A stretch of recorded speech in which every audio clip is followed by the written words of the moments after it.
Bonjour, ici Pascal du blog de l'image et aujourd'hui nous allons voir comment modifier une couleur sur une photo, modifier une teinte, mais de manière facile, de manière ludique. Alors je vais ouvrir mon petit Photoshop, je vais aller chercher des images, je vais prendre ça, je vais prendre une autre image facile comme celle-là, et voilà. Alors la technique maintenant qu'on a vu apparaître depuis pas mal de temps, quand on veut modifier une couleur, c'est celle d'aller chercher, de faire en fait un calque de réglage. Donc je vais chercher teinte saturation.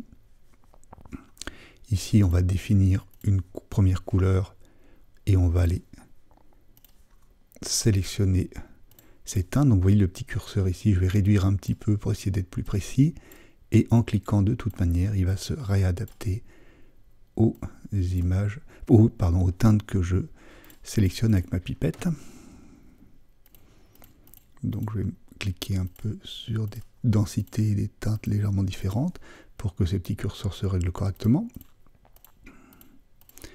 Et une fois que vous avez fait ça, normalement ça fonctionne correctement. Alors je dis normalement parce que je ne suis pas du tout fan de cet outil. Parfois ça marche correctement, mais ici par exemple, c'est un exemple, vous allez voir que ça ne va pas vraiment bien marcher. Ça marchera pour notre sac en effet.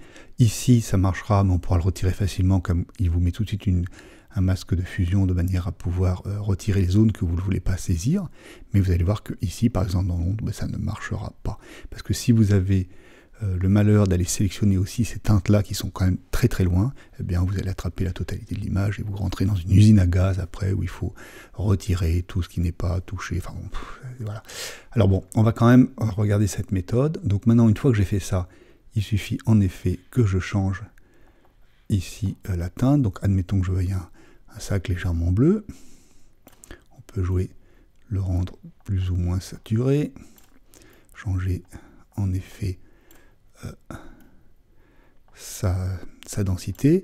Et vous voyez, si par exemple cette zone, vous voulez récupérer vos mandarines, c'est assez simple puisque vous cliquez sur le masque, vous sélectionnez bien sûr ici une teinte noire et vous allez avec le pinceau, donc on va y aller carrément parce que cette zone normalement n'est pas touchée, vous allez tout simplement repeindre en noir cette zone pour voir réapparaître, on peut même aller encore plus loin sur la forme, voilà, et pour pouvoir voir réapparaître nos mandarines, et voilà.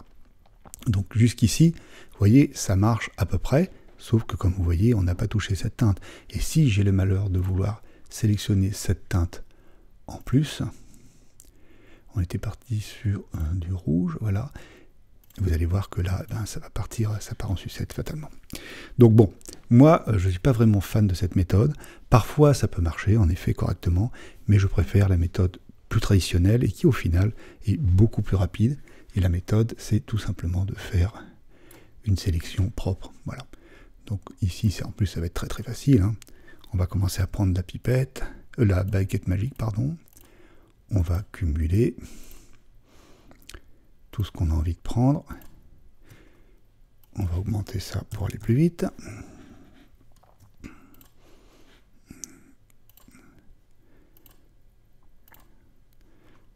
Voilà.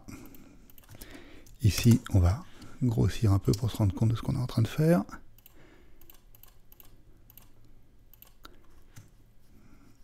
Ah oui, je sais pourquoi il a du mal. C'est parce qu'ici, je dois être en échantillon ponctuel. Donc, pensez toujours que la manière dont vous réglez la pipette, ça influence aussi, hop, pour le remettre, ça influence la manière dont on va se prendre la baguette magique, dont on va prendre la baguette magique. Donc là, vous voyez, ça marche. J'ai même été trop loin, il aurait fallu que je réduise ici, que je reste à 32, mais enfin bon, c'est pas grave. Ici, maintenant, on va faire la baguette en faisant un petit moins. Voilà, tout simplement. On regarde si c'est propre. Voilà, donc je vais revenir maintenant. Et une fois que j'ai fait ça, je fais un copier-coller, tout simplement. Après, je fais teinte saturation. Et ici, vous voyez que quand on fait redéfinir, on a en plus la barre qui donne vraiment les couleurs, ce qui n'est pas le cas quand on fait l'autre technique. Et là, on va les choisir. Un bleu, par exemple. Voilà. si on peut. Alors, il faudrait dilater légèrement cette sélection pour faire attention de ne pas garder un petit côté, que l'orange, en fait, du sac d'origine apparaisse sur la bordure, mais on va voir qu'on peut très facilement régler ça quand même. Donc voilà, on fait ça. Ici, donc, alors, vous allez voir que pour pour le reflet, c'est pareil. Ça va être très simple et beaucoup plus rapide que l'autre méthode. Ici, si je veux faire partir cette petite bordure, il me suffit de récupérer la sélection, faire maintenant sur cette sélection, faire un petit cadre, et d'aller tout simplement. Alors, je vais retirer l'affichage des pointillés, je laisse en fait la sélection du cadre, mais je vais retirer l'affichage pour qu'il ne nous gêne pas. Et ici, je vais tout simplement faire un petit flou gaussien. Et je vais casser. Alors là, on le voit apparaître parce que je n'ai pas dilaté. Il a fallu que je dilate un peu ma sélection. Mais on peut donc arriver à casser cette petite bordure. Ici, si on veut récupérer un blanc un peu plus claquant, encore une fois, c'est facile, hein. On va prendre la baguette. Là, pour le coup, on va redescendre notre pipette. Et on va tout simplement, baguette, tout simplement resélectionner notre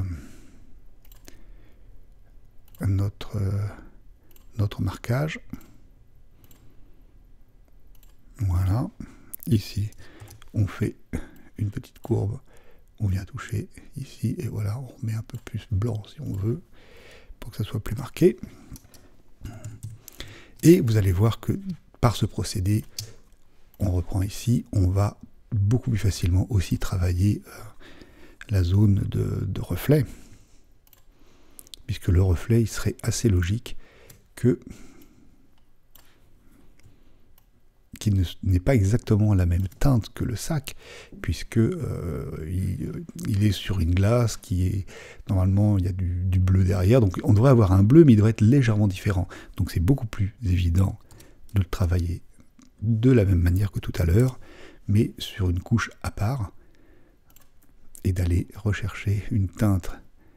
On va être un petit peu saturé, mais moins que tout à l'heure, et on va chercher une teinte qui serait, alors si on devait vraiment se rapprocher, on serait plutôt sur une teinte, moi je ferais une teinte qui serait dans ces eaux-là, c'est-à-dire une teinte quand même différente, un petit peu plus bleue, voilà, une teinte différente de celle-ci, mais qui tient compte, bien sûr, de la couleur du sac. Donc vous voyez, c'est beaucoup plus, pour moi, c'est beaucoup plus probant de travailler de cette manière. Alors on va regarder sur une autre image. Sur cette image, ça va être encore plus intéressant. Donc c'est une image, c'est un shoot d'écran, donc qui n'est pas d'une grande qualité, comme on le voit. Mais vous voyez qu'ici, si on commence à vouloir faire une sélection des teintes à corriger, comme on n'a pas que du rose, on a du bleu, on a plein de teintes là-dedans. Donc il est évident que c'est beaucoup plus facile et que ça va marcher beaucoup mieux si vous faites en fait une sélection de la zone dont vous voulez modifier la couleur et non pas un calque de travail. Donc vous n'avez pas besoin pour ça d'avoir une tablette, hein. Vous n'avez pas besoin de connaître, enfin de savoir faire une sélection en courbe de Bézier avec l'outil plume. Vous allez voir que vous pouvez très facilement faire des sélections rapides. Donc, je vais réduire en prenant au-dessus de votre bordure. Donc vous voyez, c'est facile comme tout. Donc je prends plus que la zone que je veux sélectionner.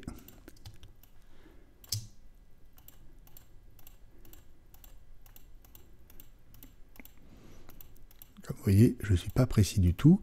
Par contre, il faut en effet que notre sélection soit très précise. Donc maintenant, ça va être très simple. On va utiliser la baguette, mais on va l'utiliser en appuyant sur Alt pour faire une soustraction, pour retirer les zones qu'on ne veut pas sélectionner. Donc je prends la baguette, j'appuie sur Alt et je clique tout simplement sur les zones que je veux soustraire. Comme vous voyez, ça va très vite.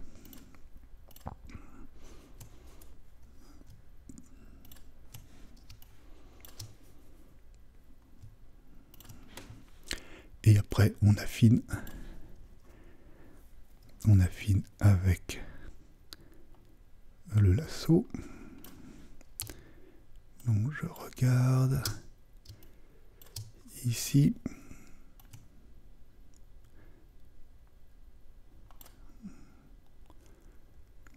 ici.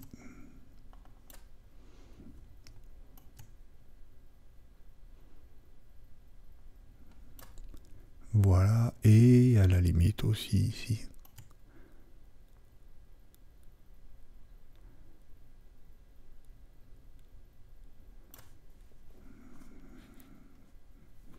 Peut-être là aussi.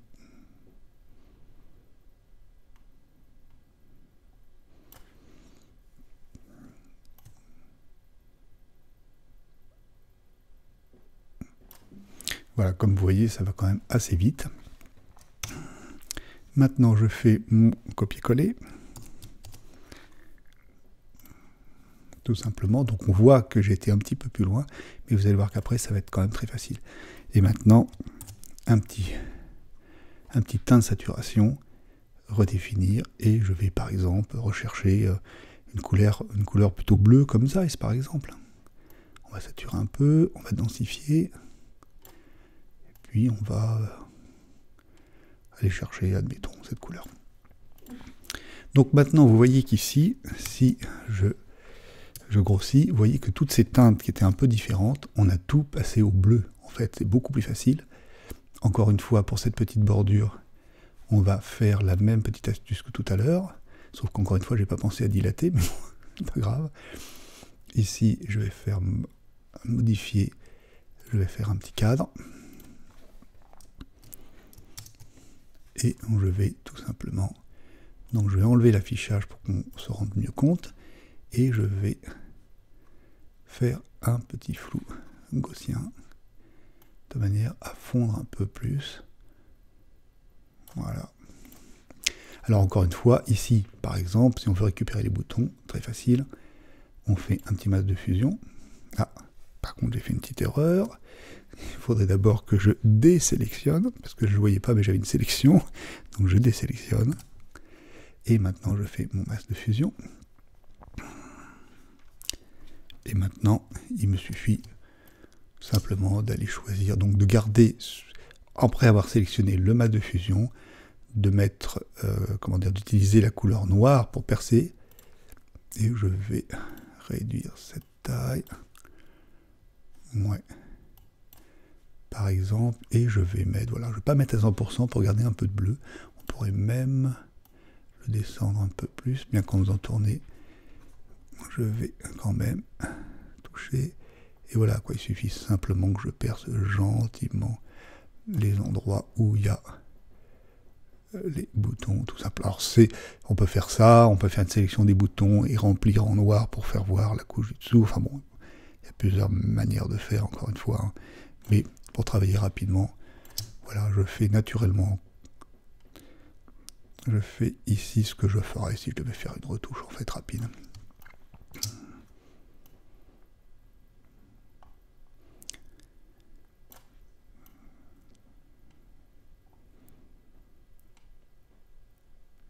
Voilà. Et comme vous voyez, on a passé notre chemise bleue sans aucun problème. Alors aussi, une autre petite astuce intéressante, quand vous avez par exemple des dents, bon là on les voit pas beaucoup, mais des dents qui sont un petit peu jaunes et qu'on a envie qu'elles soient moins jaunes, ou voilà, là il y a une teinte qui est un petit peu, rose et on préférerait, ne cherchez pas à, par exemple sur les dents jaunes, à mettre du bleu pour venir contrecarrer le jaune, c'est pas la peine. Il est beaucoup plus utile et beaucoup plus rapide de tout simplement de sélectionner la zone qui vous intéresse.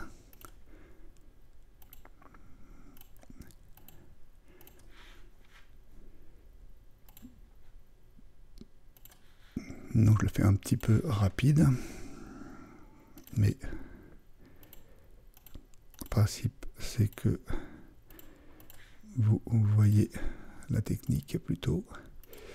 Ici, comme il y a un petit, je vais prendre la baguette et je vais retirer cette partie et tout simplement, à la place de vouloir remettre une teinte, vous allez tout simplement désaturer. Alors pas totalement, si vous désaturez totalement, ça va nous paraître un peu bizarre. Vous allez tout simplement désaturer un peu, donc moi j'irai à peu près jusque là, voilà. Et à la limite ici d'ailleurs, on pourrait aussi un peu éclaircir pour mettre un peu plus de lumière. Et voilà. Donc comme vous voyez, on a retiré cette teinte, on l'a neutralisée, c'est beaucoup plus agréable. et on a fait ça tout simplement en désaturant.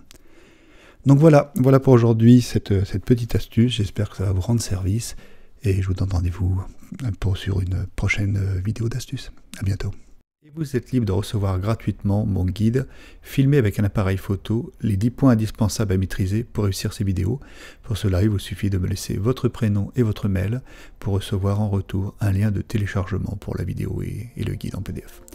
Merci d'avoir suivi cette vidéo jusqu'à la fin et à très bientôt.